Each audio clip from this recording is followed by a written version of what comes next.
Hello, welcome to Season 2 of the show and the debut of Tools in the Shed, powered by CarsGuide.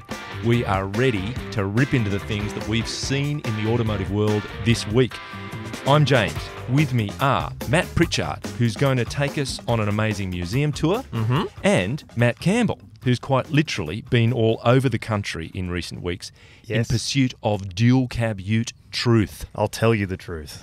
And we'll check in on crazy Elon in this week's Muskwatch. So stay with us.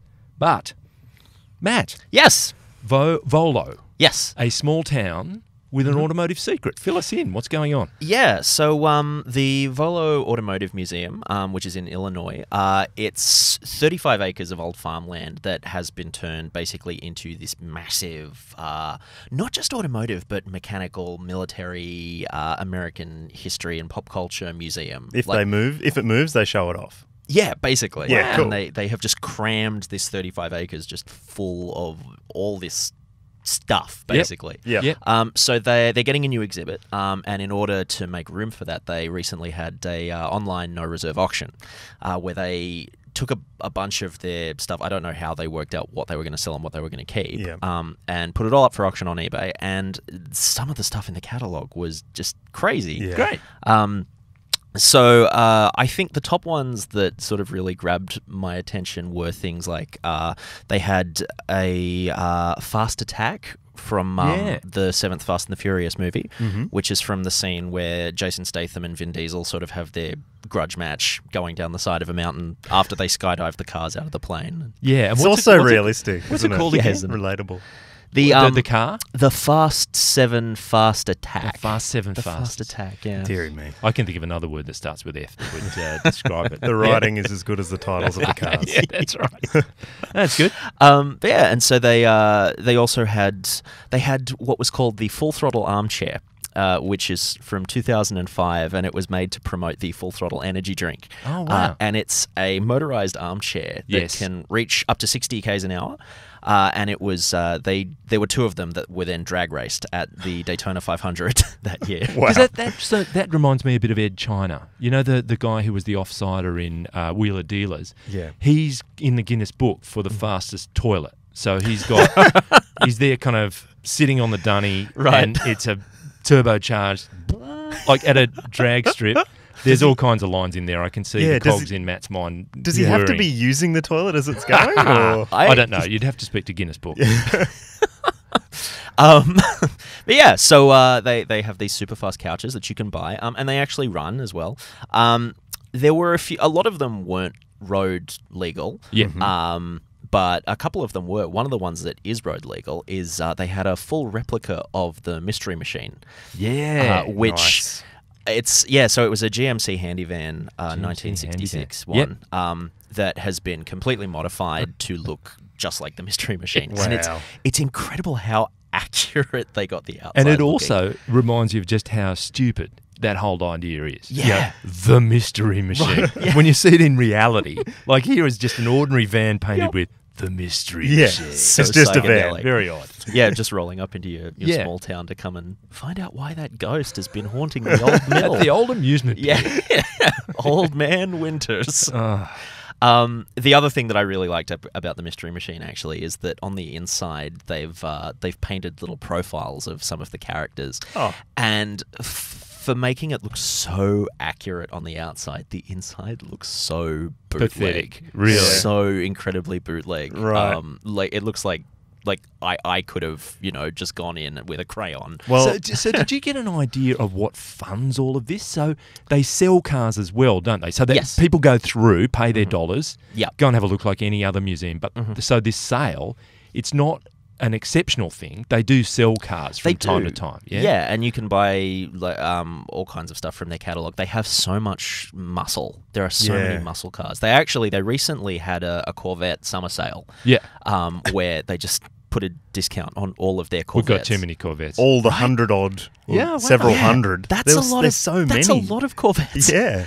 But no, and all kinds of muscle throughout history. There's a bit of a Hollywood theme there too. They've managed to acquire, or like the Mystery Machine, replicate kind of showbiz style-y vehicles. Yeah. They have a bunch of cars that were made for the Barris collection. So George Barris, who's the guy responsible for all the film cars we know and love. But so they've got a ton of replicas of. They have a time-traveling DeLorean. They have a Batmobile. They have an actual time-traveling DeLorean? Yeah. That's where they make all their money. They've got this almanac. Big investment. Wow. Yeah, you enter the museum, then you go back and enter it again. Yeah, courtesy exactly, of the DeLorean. And you just keep buying more and more buying cars? more tickets. Yeah, That's so exactly. smart. That's the way you do it. They've got Dragula. They do have Dragula. Dragula. Yes, from the Munsters. From the Munsters. A coffin. Yes, with a the small one that, block Chevy. Grandpa raced. Yeah. What a car. Oh, did he? I think so. I Yeah. raced it. And so, but also cars that have been owned by famous people, right? Yes, yeah. Well, they had one of the ones that was up for auction was Natalie Wood's Buick Riviera, but they also have Zsa Zsa Gabor's Rolls Royce. Oh, They recently got a Trump limo, one of the incredibly gaudy Trump branded ones from 1988. I was saying to Matt that they have a mannequin there dressed as Trump, which actually is incredibly realistic. It looks so bad, it looks real. Pretty much. Yeah. so bad it's good. And you can rent stuff from them as well. So you can't rent them to drive around, but you can display them at your event. Okay. And so a lot of their pop culture ones are actually available to rent. There are a few James Bond cars that you can get. There's a Batmobile.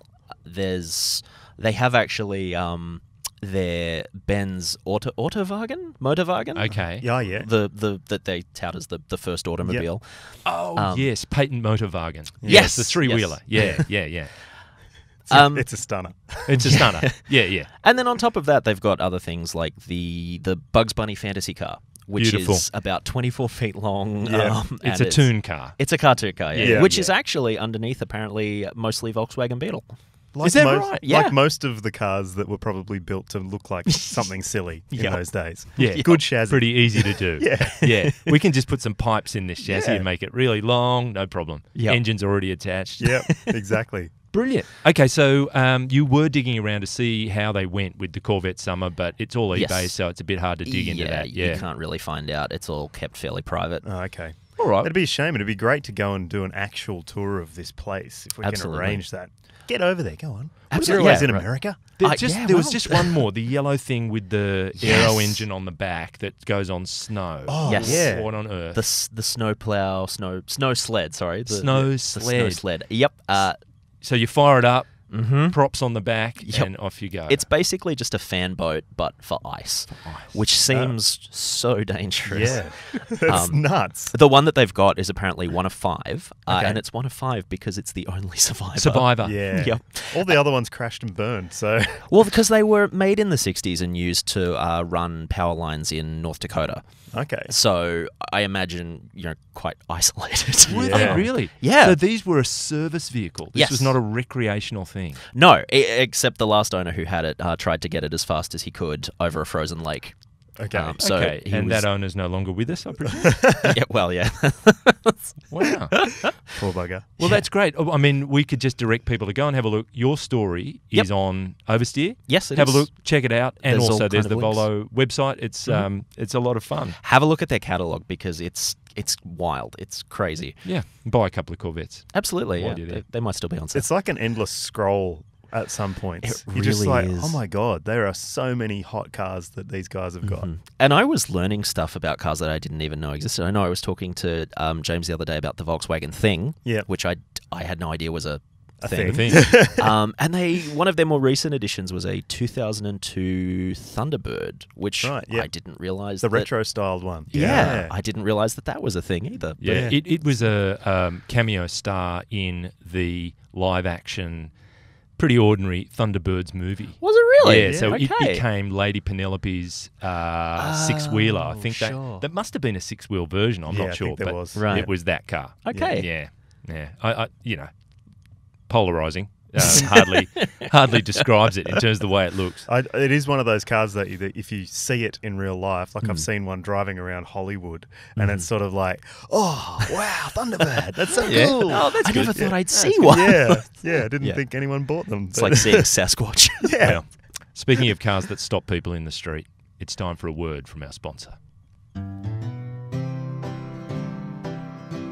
In 1914, two Aussie visionaries decided it was time for a new kind of car. After meeting face down on the floor of the Bridge Hotel in Echuca, mates Ern Alcock and Horry Wheeler began working on their dream, and 3 years later the Winton Motor Company was born. Our founders knew Australians needed a rugged car for tough local conditions with no-nonsense performance and breakthrough design. Their first production model, the 15, known to Winton enthusiasts the world over as the Mongo, was an unstoppable 15-cylinder force of nature, which set the benchmark for the Wanderers, Wildcats and Turbos that have followed in its illustrious wheel tracks. As Prime Minister Billy Hughes, standing next to the first Mongo, uttered those famous words, "She's a ute," Australians knew they had a winner on their hands. And 101 years later, Winton remains at the frontier of progress and performance, with the groundbreaking 2018 Winton Turbo exported to more than 100 countries. We think Ern and Horry would approve. The Winton Motor Company. Go Australia. Winton.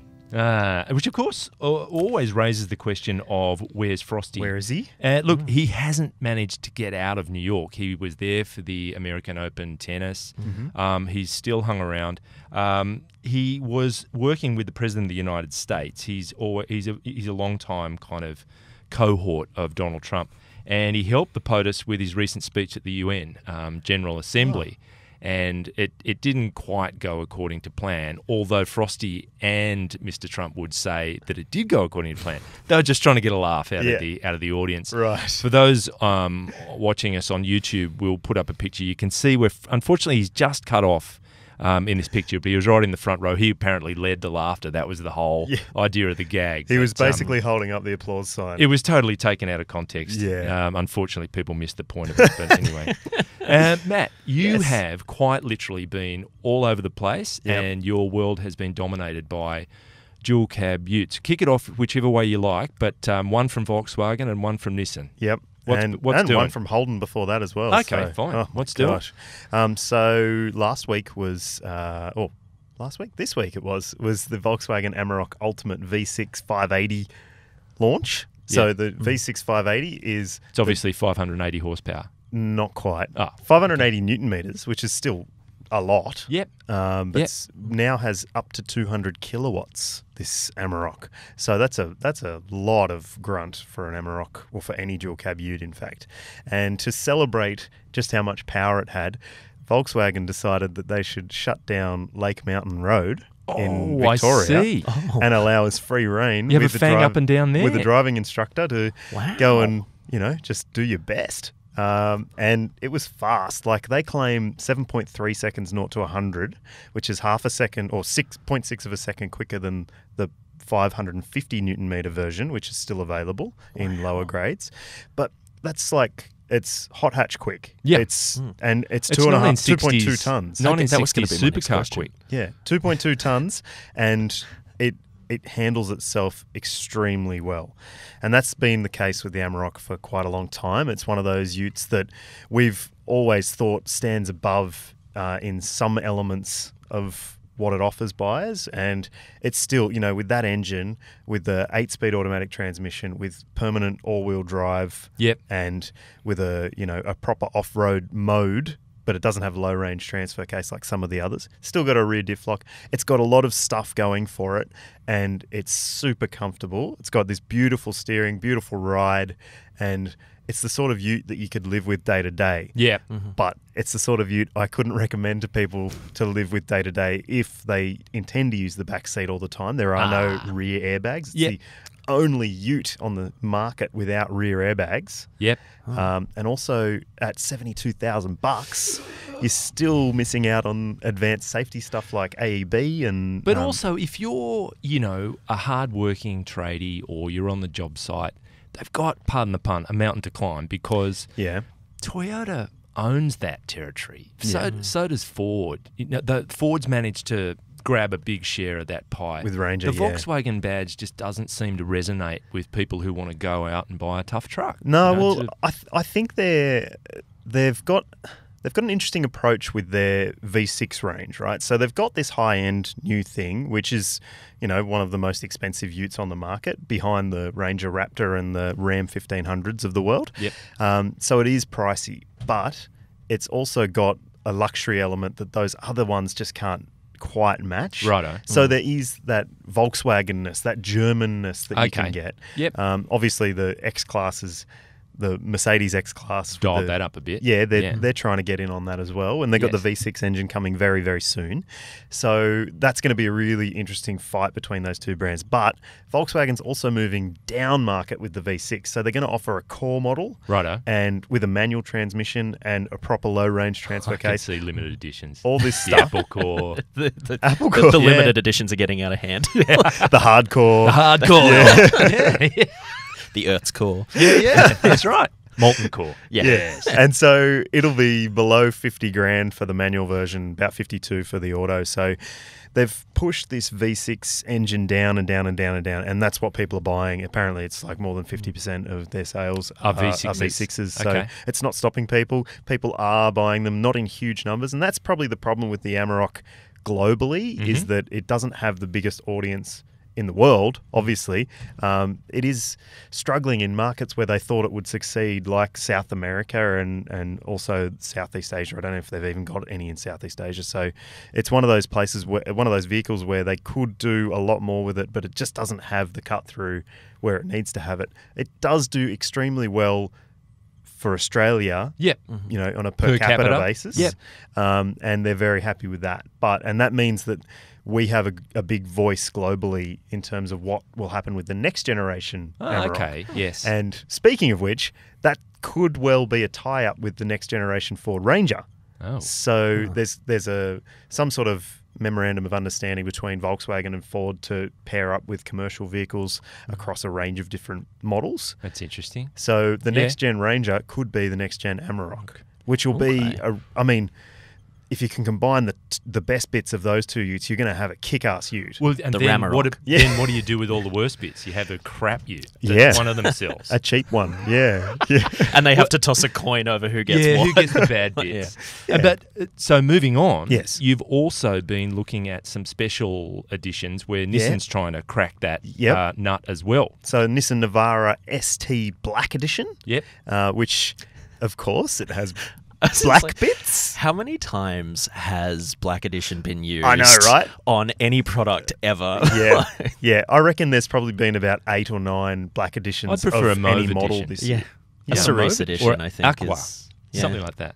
I'd get an Aqua edition. Taupe. That sounds nice. Yeah. No one calls them, there's never a white edition, though. It's kind of weird. It's born to be bad, blackness, tough, all that. So it does have black stuff all over it, right? Okay. It's got a nudge bar, and it's got a LED light bar, and it's got a sports bar at the back, and a tonneau cover, and a hard tray liner thing, spray and tub thing? liner. Yep.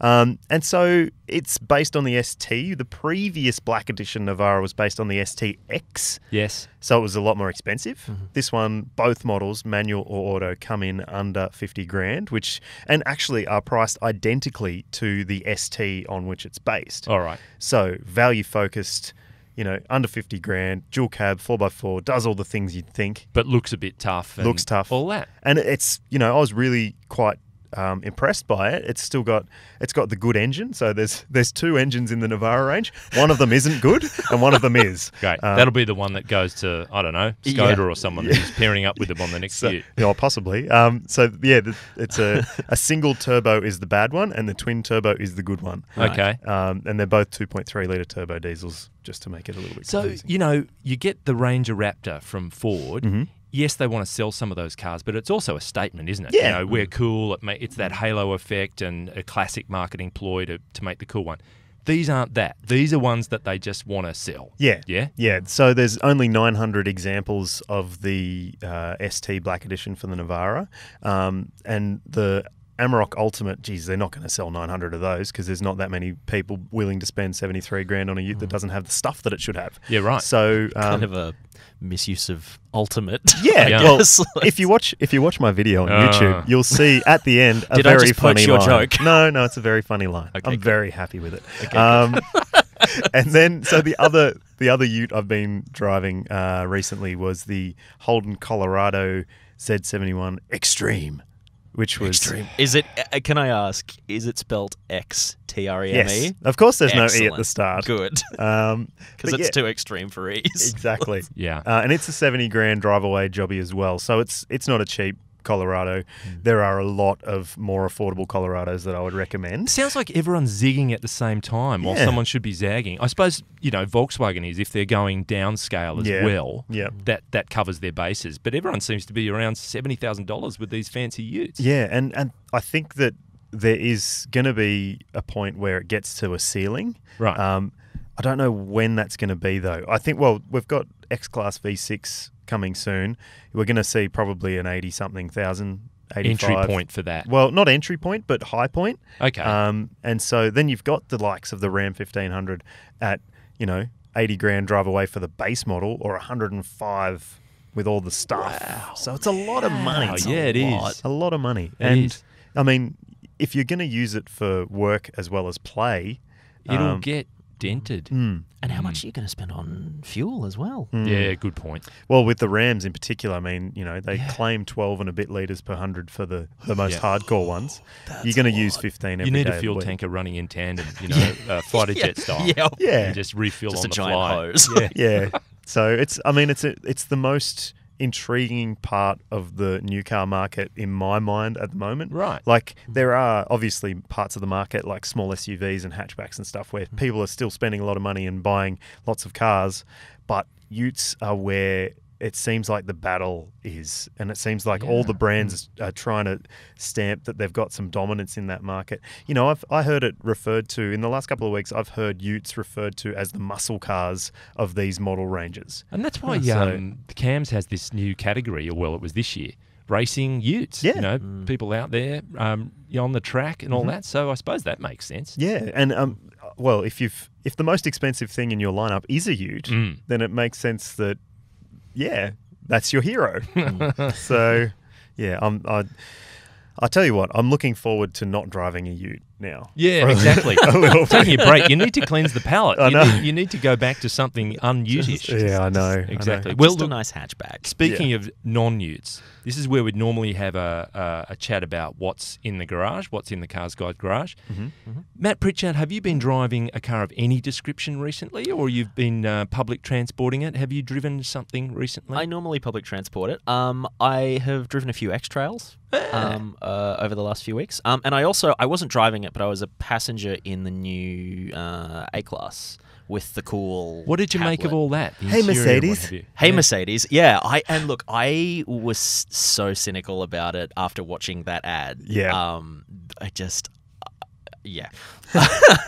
But it was a nice place to be. Yeah, you liked it. I did, Cool. and I liked that the dashboard and the media console were all just one endless tablet. Yeah. It was really cool, and I really like digital readouts. Yeah. I like having just like a That number increment, that telling me. exact incremental. Yeah, I, for what it's worth, think they've tried to push too much into that system. That it's like, we can, therefore we should. Yeah. Like, we'll put all of these little adjustments and things you can play with, and I find it overly complex. I agree with you totally on the way it looks. I think it looks as slick as butter. Yeah. But I think the actual operation of it is a little bit overdone. I reckon the transitional period for voice activation and voice recognition stuff we're still going through that right now. I still can't And- get Siri to work properly. Well, yeah, you talk to Siri and sometimes she listens and sometimes she doesn't. Sometimes And- she listens when you ask someone if they're serious. Yeah. Like, what can I help you with? Yeah, I Not know. you. Yeah, I was using a GoPro the other day and I was saying something and it kept switching itself off. It's like, don't do that. I know there should be a specific cue, but it was like, How do I turn off the voice I was prompts? saying- Turning off. There's honestly, the ghost in the machine. I was saying AI. wine and dine, and it was turning itself off, and I don't know why that was. It didn't want to go to dinner with you. No. It didn't want to sit down. Maybe there was. Oh, yeah. geez, sorry, I'm busy. busy. Yeah, I'm doing my See hair. ya. But I think this, Mercedes has pitched this new MBUX as very much a voice-controlled system. Righto. And so it's supposed to be making you learn, rather than use the screen and use the controller and all that sort of stuff, learn to talk to your car, learn to converse with your car. Make it feel good. It's lame, right? Yeah. And it seems lame. But if you talk to someone who is a tech person and they've got Google Home or they've got one of those systems in their house, they swear by it, you know, because if it means... Do they swear at it? Probably. Yeah. But like if it means you don't have to get up and turn the light switch off, you can just say turn off the lights. It does it. Like, and that's all well we're and all good going to turn until- into blobs like in that In WALL-E. cartoon movie. WALL-E. Yeah. It's all well and good until Alexa starts laughing in the middle of the night for no reason, though. And burns your house down. Yeah. I see. One of my biggest concerns in the A class that I was thinking about is with the tablet, if it gets damaged, how expensive it would be to replace. And I guess, look, if you're buying a Mercedes, you're already prepared for expensive repairs, I guess. But the thought that what could have maybe, been replaced with, I broke a dial, I'll just get it fixed. I think you just drive your car into that little kiosk in the middle of the shopping centre that replaces, and fixes phones. They'll be doing that in no time. Yeah, You just get just it a done on minute. the cheap. Yeah. The replacement screen. Yeah, that's $40. Yeah, it's no problem. Great, yeah. 18,000 It's genuine? at Yeah, Mercedes. yeah. but Do you want the name brand or do you just want, I can give you, generic? Yeah. Now, Matt, your private project is Volkswagen Down. Down Up. Yeah. Volkswagen Up, Volkswagen Down? Oh, Down just Up. Volkswagen Down. So yeah. I think our regular listeners might already know that, or you've got a Volkswagen Up. Yes. And just fill us in on, just briefly, give us a thumbnail on recent kind of stuff that you've done to it. Okay, so I had a Saga with some wheels that I bought. There was a guy who was selling an EG Civic, and it had dynamic D-shaped steelies. If you know what they are, then thumbs up to you. If you don't, then you should really have a look around. They're cool wheels, and they were 15 by 8s, the right stud pattern for my car. Yeah. 15 by 8. Okay, so big, Fat. wide wheels. 15s. My Up has standard 14 by 5.5. So after painting my wheels blue, which you may have seen if you've been following on Instagram at Volkswagen Down, then I decided, no, I'll swap them for these steelies. Right. So I did that, and then I couldn't drive it home because the wheels were hitting on the brakes. So... Okay, Wow. I've gone, all right. Those are good-looking brakes. I don't blame the wheels for hitting on them. Yeah. And so I decided, all right, well, I'm going to need spacers to push the wheels out. And I've bought some spacers and I've put them on. And this was like 10 days later. Put them on. They've come from Europe or wherever. And I've figured out that my wheel bolts aren't right. So rather than wheel nuts like most cars have, my Volkswagen has wheel bolts, so you actually bolt the wheel to the hub rather than have nuts or bolts that come out of the hub that you put a nut on. Sure. So I had to find new wheel bolts, which was another task, and it took me another week and a bit. And so eventually I got them and got the right bolts, put them on, and drove it home. And Without brakes. no, the brakes were brakes working were all right, they were because working? the spacers were on. Fine. But now if police listen, then whoops, it's illegal. It's poking out side of Have you my just arches. implicated everyone in this room in your crimes? Maybe, but it's all me. I'll take the blame. So they're poking out about this far outside of the wheel arches, so I'm going to have to get some flares to put around it. Great, but, that's fun. It's such a fun little car, and now that it's got a decent set of wide wheels with really, really good tyres, it shows you just how much engineering prowess was put into such a cheap car in the beginning. That's a good insight. We isn't it? already Yeah. knew that the Up was a great car for its time. It came out 5 or 6 years ago. It was $13,990. Hardly anyone bought it because it was manual only. Yeah. And it missed 95% of the city car market because of that. And obviously, it's got things like a low-speed AEB system that helps you out. I don't know if mine still works because of what I've done to it, but I don't care. So it's getting there. And I've got the roof racks, I've got it lowered, I've got the wheels. It's sort of starting to look how I want it. So throw it out there. What should people follow in terms of is a hashtag? Yeah, I know it's Instagram. Instagram. At Volkswagen Down. And Volkswagen Down. Yeah, Good. and you can find stories on the Oversteer page as well, which I'm keeping updated, as you like that title. Very good. It's very good, isn't it? Okay, now we're getting towards the run home, but first of all, we must go to Muskwatch.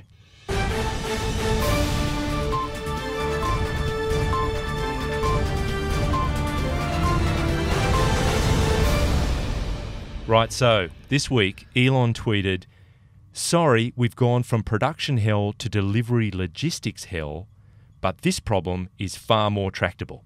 So he's put that out there on Twitter. Right. So Okay. to me, that smacks of a first-rate project planning and management problem right there. That you've been pumping out a lot of cars and you're not thinking to the point where, oh, we're going to have to get all these cars through the system. It's like, oh no, let's just move to the next problem and deal with it Right. a little bit downstream. So Is he having a hackathon for that one too? could be.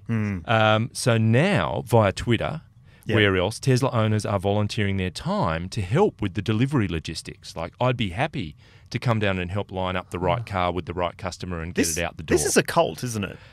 Anyway, Like, it does sound pretty culty. well, it's kind of weird that a large company led by a billionaire would be resorting to volunteers to come in and help them actually do what the company should be doing. Crowdfunding your distribution. I would argue that people might volunteer for a more worthy cause. However, it does demonstrate the devotion that people have for Tesla and for Elon Musk.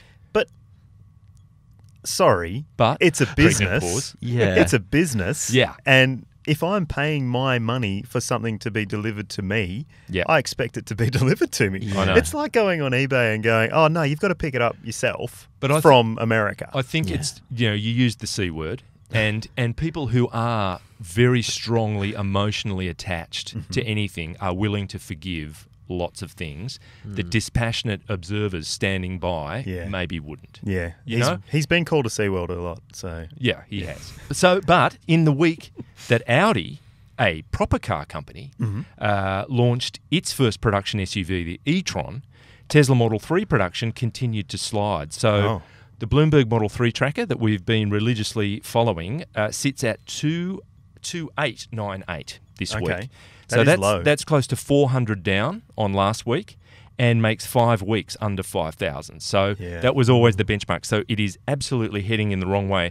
So production hell might just be making a sneaky comeback. Oh, wow. So then they'll have another delivery hell, and it just sounds like hell. Yeah, just general hell. Yeah. The new anyway. Tesla But hell. I also read a tweet from him saying that they were going to start building their own transporting... Yes, to which all of the various transport companies, car carrying companies have said, the reason he said that was he couldn't get capacity. Yeah. And all the car companies have said, we've got capacity, just we're only a phone call away. Yeah. We can deliver your car. It sounds like they've just spoken to one contractor and they've gone, nah, sorry, we're a bit busy. Yeah. And like, Great, look build around. our own trucks. Yeah. They'll be electric Yeah. and autonomous. And run out of fuel in about 300 k's. Yeah.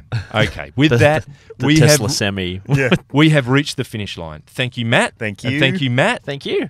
And thanks to our producer, Marsden.